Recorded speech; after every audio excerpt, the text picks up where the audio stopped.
Obstruction of justice. That's a term some members of Congress from South Florida are using following James Comey's testimony on Capitol Hill.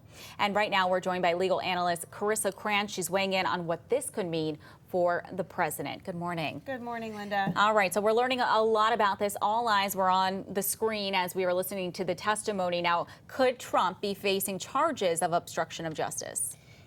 Well, Linda, if you believe what Comey says to the Senate, then Trump could absolutely be facing obstruction of justice charges.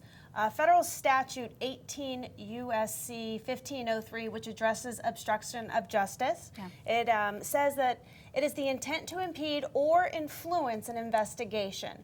When the President of the United States, a person of power, says to someone that he can unilaterally fire, "I hope you let this go," that is an implied directive. That is an influential statement. And if that statement is true, if you believe what Comey testified about in front of Congress, then the president could be facing obstruction of justice if the Department of Justice decides to pursue this and further investigate. And I know we heard from President Trump, he branded Comey as a leaker. He said he was a liar. And is that a crime? Could Comey also face charges for leaking this information? That's a great question.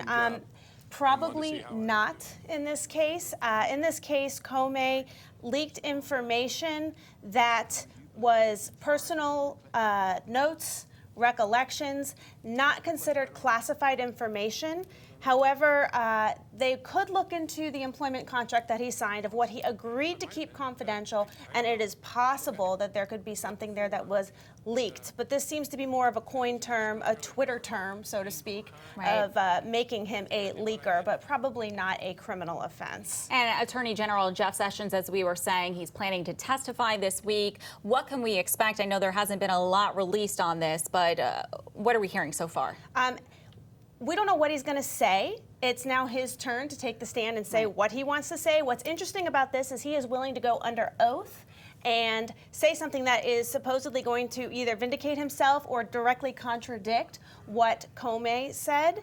And he now will be held accountable because whatever he says will be under oath. So it'll be an interesting week. And one quick question here. Does the president have the right to stop any investigation?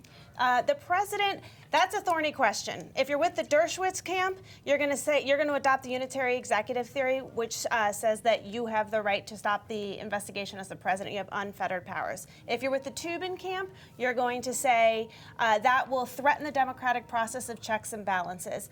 I believe the president should not be above the law, that the president should be checked, especially if a federal investigation could lead to implicate the president himself. I think that the president absolutely needs to be part of a democratic process and not a threatened democratic process. All right. Well, there's a lot to be discussed there, a lot of opinion on both sides. Of course, this investigation is going to be going on for quite some time. Of course, we'll continue to cover it right here on CBS 12. We'll be right back.